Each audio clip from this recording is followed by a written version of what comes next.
Il a compris que on pouvait s'exprimer avec des positions totalement opposées, sur des médias différents et satisfaire des clientèles différentes. Il a introduit le clientélisme diplomatique, qui nous sont un peu nouvelles pour moi. Pour moi, la parole de la France, ça vient d'en haut et c'est pas négociable. Lui, il peut dire des choses totalement différentes, une coalition antiterroriste, taper sur Israël le lendemain, faire un pas vers les Palestiniens le surlendemain, et sans avoir l'impression de se contredire. Mais ça, c'est un génie qui lui est particulier, et souhaitons que ce ne soit pas quelque chose qui fasse trop d'enfants dans la République. À quel point on est peut-être en train de basculer dans l'exercice de l'article 20 de la Constitution, c'est-à-dire que c'est peut-être enfin le gouvernement qui va conduire et déterminer et conduire la politique de la nation. Mais vous avez parlé du renouvellement du macronisme. Est-ce que vous pensez qu'il faut renouveler le macronisme ou qu'il faut ouvrir une nouvelle voie, et dans ces cas-là, laquelle? Alors, je pense que le macronisme est épuisé. On le voit depuis plusieurs années. Il est épuisé, et la tentative d'Emmanuel Macron, répétée, pour continuer à se placer au centre du jeu politique, y compris en inventant une nouvelle méthode, montre qu'il n'a jamais renoncé à incarner ce macronisme, un macronisme intrusif qui domine le jeu politique. Alors, il est épuisé à la fois sur le plan des principes. D'abord parce que le macronisme n'a jamais eu de principe. Et c'est en ça que le macronisme est un opportunisme et ne sera jamais un gaullisme. Il n'y a pas de principe qui fonde le macronisme. Et il change d'avis comme de chemise. Le en même temps est une façon d'être partout présent selon les segments télévisés et selon les différentes franges de l'électorat. Il n'y a pas de principe. Et par ailleurs, il n'y a pas de ligne politique.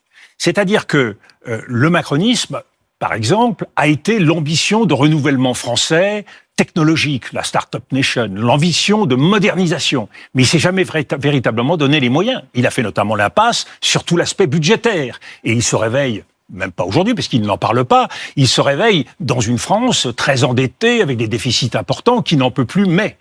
Et donc, c'est toute cette addition que François Bayrou va devoir faire.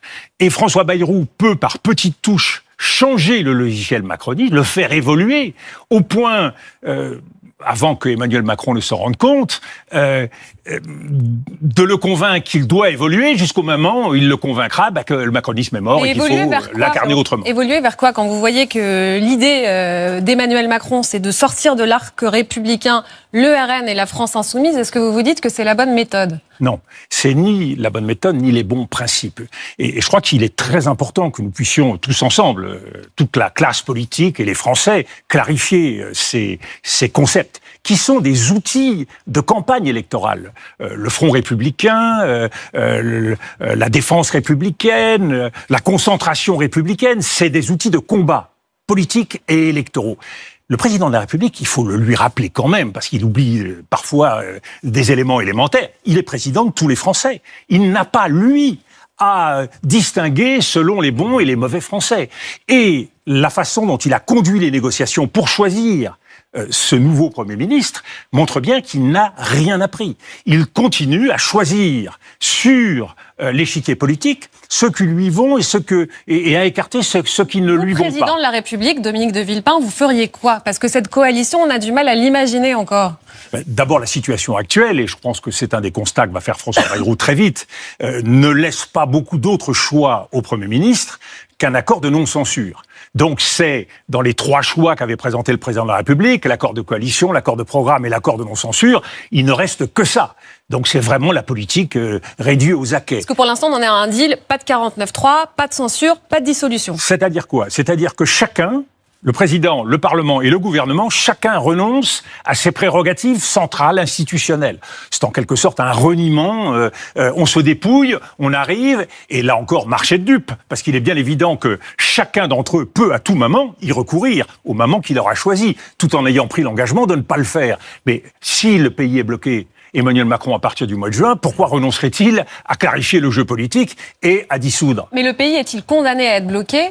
Vous feriez quoi? Vous gouverneriez avec qui? Eh bien, c'est là où il faut se donner de nouvelles marges de manœuvre. Et c'est, à mon sens, ce que va essayer de faire François Bayrou à partir d'une modification du logiciel macroniste. En d'autres termes, agir en responsabilité, rigueur et sérieux en matière comptable. Agir avec une toute petite vision du moyen-long terme sur le plan de la politique économique, et ça veut dire donc intégrer cette exigence technologique qui est le seul moyen de gagner de la croissance et de développer le pays. Troisièmement, c'est le point de départ de tout, c'est l'exigence sociale. La justice sociale, c'est le péché fondateur du macronisme. Quand le macronisme a commencé en rognant les APL, on avait compris, c'était perdu. Il fallait pas beaucoup d'imagination pour comprendre que Emmanuel Macron considérait que la justice sociale ne venait pas au début, mais venait à la fin, à travers une théorie qui est la théorie du ruissellement, fondée sur une politique de l'offre tous azimuts, qui malheureusement n'a pas donné les résultats escomptés. Là, vous me donnez un programme, mais vous ne me donnez pas la méthode. Et la méthode, justement. Oui, la méthode. Gouverner avec qui? Vous formeriez quelle coalition? Mais vous ne pouvez pas aujourd'hui séparer le fond de la forme. Et donc, il faut essayer de rassembler l'équation politique la plus large. Elle ne sera pas très large, mais en tout cas, éviter l'effondrement, éviter qu'il ne soit renversé, en partant du programme le plus élémentaire. C'est quoi le noyau du programme aujourd'hui? C'est un budget. Vous savez, c'est le point de départ. Moi, je serais François Bayrou. Je proposerais aux Français d'abord que les partis politiques, au moins, donnent un budget à la France. La loi spéciale ne nous donne pas un budget satisfaisant. Elle permet la continuité. Elle permet tous les mois de voter le budget de l'an dernier. Donc, il faut donner un budget aux Français. Satisfaire à une exigence sociale, il y a un geste à faire. Satisfaire à l'exigence budgétaire, il y a un effort de sérieux. Michel Barnier avait mis la barre haute. 60 milliards, donc 40 milliards de réduction d'impôts. C'était trop?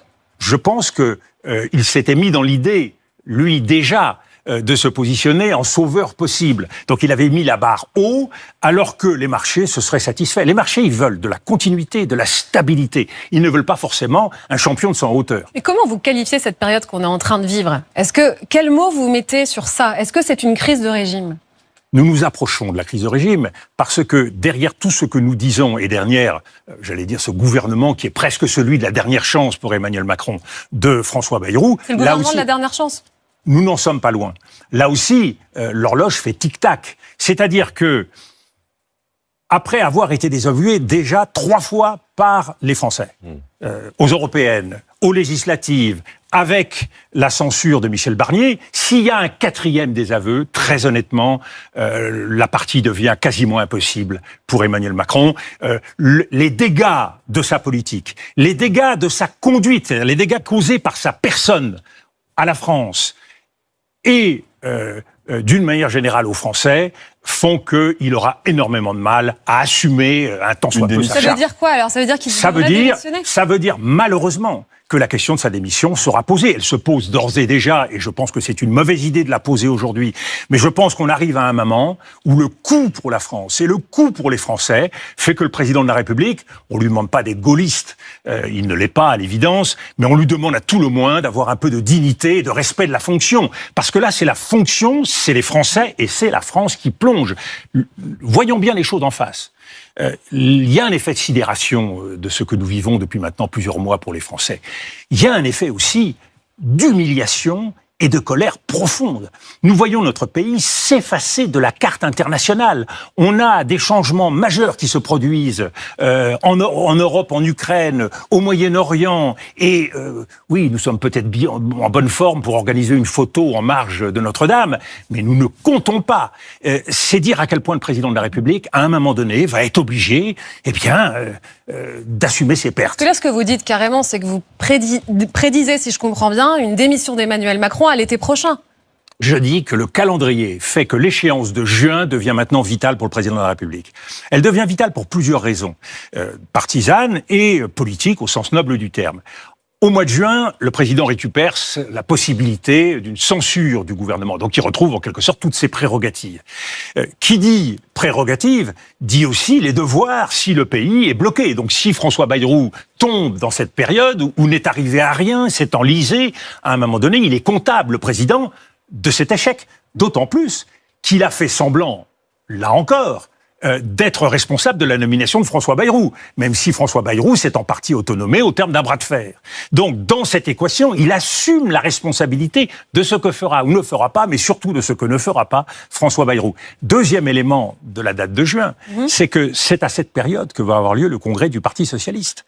Et donc, plus le congrès du Parti socialiste sera derrière les socialistes, plus la présidentielle s'imposera aux socialistes. Et donc, le caractère très oppressant du jeu des alliances va refaire surface et le Parti socialiste sera obligé de rejoindre l'alliance avec la France insoumise et donc de revenir, je ne dirais pas à la niche parce qu'il faut être respectueux, mais en tout cas dans le sillon d'une nécessité électorale. Mais vous, président de la République aujourd'hui, vous démissionnerez. Vous auriez déjà présenté votre démission. Je pense que comme gaulliste, ça fait beaucoup de fautes de la part du président. Il est quand même le président de la République de la Ve République qui n'a jamais été capable de tirer une leçon de ses erreurs.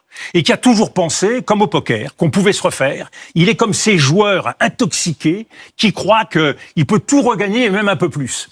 Je crois que la vérité, c'est de constater quand même les dégâts de la politique qui a été menée. Dominique de Villepin, ancien Premier ministre, a récemment pris la parole sur le plateau de France 5 pour commenter la situation politique actuelle en France. Invité à analyser la stratégie d'Emmanuel Macron, il a abordé plusieurs points majeurs qui, selon lui, affaiblissent aujourd'hui la position du président de la République. Villepin, connu pour son franc-parler et son expertise en matière de diplomatie, n'a pas hésité à exprimer des critiques claires et sévères envers les choix politiques du chef de l'État. Selon lui, la politique menée par Macron, aussi bien à l'international qu'en matière intérieure, montre des signes de faiblesse, de confusion et d'une incapacité à rassembler les Français autour d'un projet commun. Villepin va jusqu'à demander la démission du président, un acte qui, à ses yeux, pourrait permettre de rétablir une dynamique nouvelle pour le pays. Sur le plan de la diplomatie internationale, Dominique de Villepin a analysé les positions d'Emmanuel Macron face aux crises mondiales. Il a reproché au président un manque de clarté dans ses prises de position et une certaine isolation dans ses décisions. Selon Villepin, Macron tente de jouer un rôle central sur la scène internationale, mais ses initiatives manquent souvent de cohérence et de résultats concrets. Le président chercherait à donner une image de leader capable de gérer les grands dossiers mondiaux, mais il peine à convaincre les partenaires européens et internationaux. Cette stratégie, perçue comme une fuite en avant, détournerait Macron des urgences nationales, laissant les problèmes internes s'aggraver. En ce qui concerne la politique intérieure, Villepin a pointé du doigt des choix qui, selon lui, fragilisent la cohésion sociale et économique du pays. Il a évoqué l'incapacité du président à écouter les citoyens et à répondre à leurs préoccupations réelles, notamment sur les questions de pouvoir d'achat, d'éducation et de sécurité. Pour Villepin, les réformes mises en place par Emmanuel Macron, souvent perçues comme brutales et mal expliquées, creusent un fossé entre l'élite politique et la population. Il a également insisté sur la montée des tensions sociales, qui témoignent d'un malaise profond au sein de la société française. Cette situation reflèterait un manque de dialogue, de vision à long terme et d'unité nationale, des éléments indispensables pour gouverner efficacement. Dominique de Villepin a aussi insisté sur la nécessité pour Emmanuel Macron de faire un travail d'introspection. Selon lui, le président doit prendre conscience des erreurs commises et du mécontentement croissant qui s'exprime dans le pays. Plutôt que de se replier sur lui-même ou de s'entêter dans des choix contestés, Villepin estime qu'il est temps pour Macron d'adopter une nouvelle approche politique, plus humble et plus à l'écoute. Sans cela, la confiance entre les citoyens et le pouvoir ne pourra pas être rétablie, ce qui risque d'aggraver encore les fractures au sein de la société. Enfin, la question du rôle de François Bayrou a été évoquée au cours de cette intervention. Dominique de Villepin a souligné que François Bayrou, personnalité politique expérimentée, pourrait incarner une alternative intéressante au poste de Premier ministre.